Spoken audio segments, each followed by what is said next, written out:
Si vous regardez cette vidéo, c'est que vous êtes concerné par une interruption médicale de grossesse en raison d'une anomalie du fœtus ou bien par la naissance d'un bébé mort-né. Nous allons vous expliquer le parcours, les modalités et l'intérêt de l'examen du fœtus.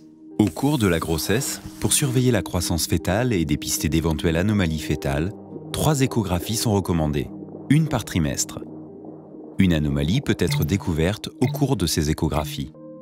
Il peut s'agir par exemple d'un problème de croissance, d'une malformation ou d'une quantité anormale de liquide amniotique. Un échographiste référent, habitué à examiner ces anomalies, réalise alors un examen échographique détaillé. Même en cas de décès du fœtus dans le ventre de la maman, l'échographie est importante car elle peut aider à identifier la cause. Les examens complémentaires peuvent permettre d'avancer sur le diagnostic et de préciser le pronostic fœtal. Une IRM cérébrale fœtale en cas de malformation cérébrale, un scanner osseux fœtal pour les malformations osseuses ou encore une échographie du cœur. D'autres examens nécessitant des échantillons de liquide amniotique ou de sang fœtal peuvent être réalisés. Il peut s'agir d'analyses génétiques, biochimiques ou encore infectieuses. Lors d'une réunion du CPDPN, le Centre pluridisciplinaire de diagnostic prénatal, l'ensemble des résultats des examens prénataux sont discutés en présence des professionnels médicaux impliqués dans le suivi de la grossesse.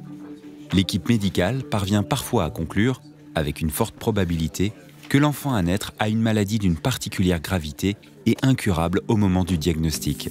Si les parents s'orientent vers une demande d'interruption de la grossesse ou en cas d'arrêt spontané de la grossesse, un examen médical post-mortem du fœtus, autrement appelé examen fœtopathologique, est fortement recommandé. L'objectif de cet examen fœtopathologique est de contrôler et de préciser les anomalies qui ont été mises en évidence lors des examens prénataux. Il permet aussi de vérifier si les malformations orientent vers une maladie génétique connue. Dans près de la moitié des cas, cet examen très complet permet de retrouver des anomalies non vues en prénatal et qui peuvent être fondamentales pour établir un diagnostic final. L'examen fœtopathologique permet souvent d'évoquer une hypothèse diagnostique à l'origine des anomalies observées chez le fœtus. Ces informations sont importantes pour le suivi et l'accompagnement médical de la grossesse suivante et permettent d'évaluer le risque de récidive lors d'une prochaine grossesse pour les parents concernés ou leur famille. L'examen fœtopathologique est réalisé avec l'accord obligatoire de la mère.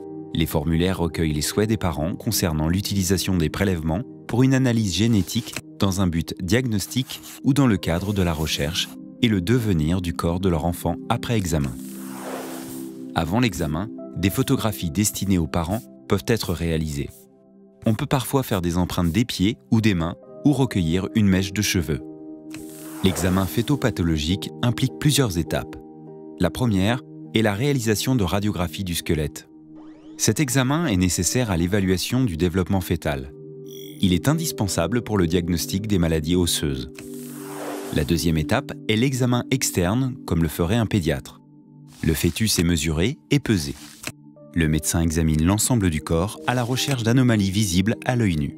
Par exemple, des traits particuliers du visage faisant suspecter une maladie génétique ou l'aspect de la peau évoquant une maladie infectieuse ou une anémie. La troisième étape est l'examen des organes internes, l'autopsie.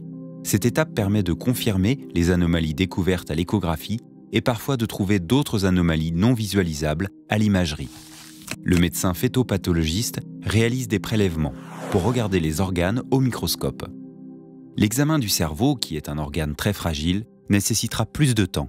Des échantillons seront conservés jusqu'à 30 ans et pourraient être utilisés pour confirmer les suspicions diagnostiques en fonction de l'évolution des connaissances.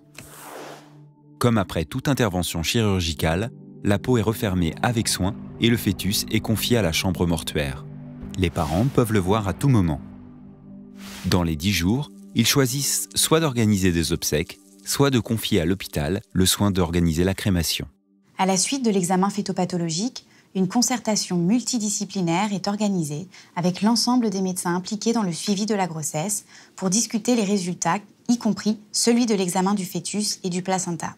Les hypothèses diagnostiques permettront d'orienter la prise en charge et seront discutées avec le couple lors d'une consultation de synthèse avec le spécialiste concerné. Par exemple, en cas d'hypothèse de maladie auto-immune ou de problème de coagulation, la mère est adressée à un spécialiste pour des tests sanguins.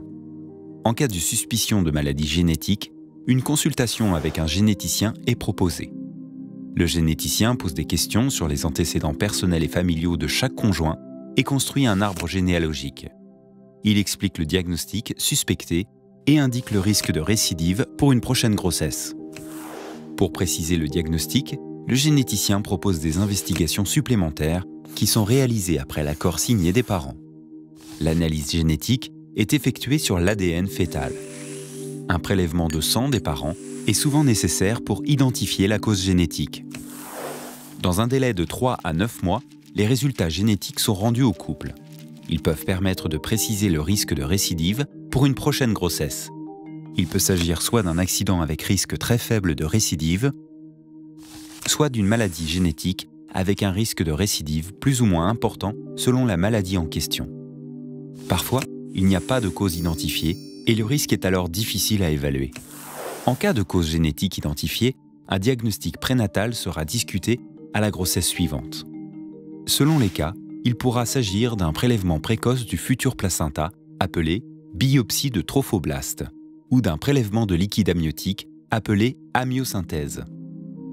Dans certaines situations, il sera possible de réaliser le diagnostic sur une simple prise de sang de la maman. En l'absence de cause génétique, l'obstétricien explique aux parents la prise en charge d'une future grossesse. Par exemple, il pourra s'agir d'un traitement préventif ou d'un suivi échographique plus rapproché. Lorsque l'on découvre une anomalie fœtale, la grossesse devient pathologique et il s'agit dès lors d'une épreuve difficile à traverser. Le suivi médical du couple devient complexe, les parents sont eux-mêmes inquiets et se posent beaucoup de questions. Après l'arrêt d'une grossesse, quelle qu'en soit la raison, l'examen post-mortem du fœtus est fondamental, car il est indispensable pour en établir la cause et pour adapter le suivi médical lors d'une future grossesse. Les professionnels de santé sont disponibles pour accompagner le couple qui peut en particulier bénéficier d'un soutien psychologique. L'ensemble de l'équipe du centre de diagnostic prénatal est là, avant, pendant, mais également après la grossesse pour accompagner, épauler et apporter conseils et soutien au couple et à leurs proches.